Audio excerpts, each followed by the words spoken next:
खुशी के लहर झूमे आवाधा नगर। स्वागत हो रहा है आज प्रभु जी के घर।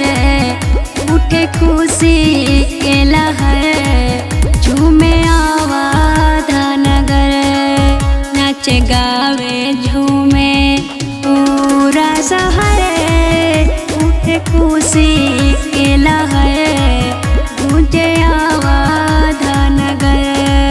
स्वागत हो रहा है आज प्रभु जी के घर। उठे खुशी के लहर झूमे आवाधा नगर।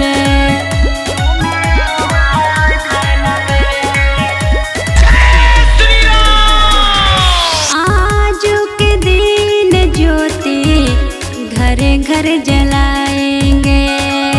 प्रभु श्री राम जी की आरती सजाएंगे।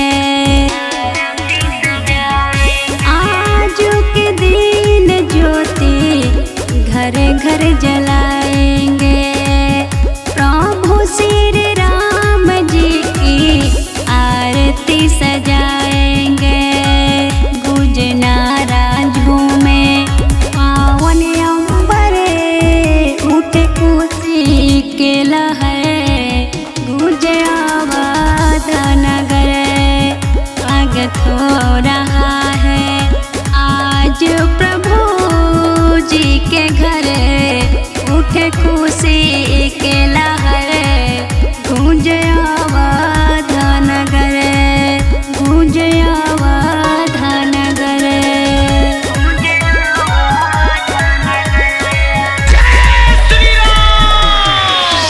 अंबर से देवी देवता फूल बरसाएंगे। सुनीता शिवानी भजन प्रभु जी के गाएंगे।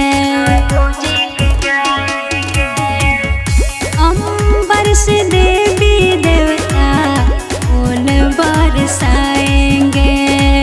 सुनीता शिवानी भजन प्रभु जी के गाएंगे। आजाद हो गया है धरा धरोहर।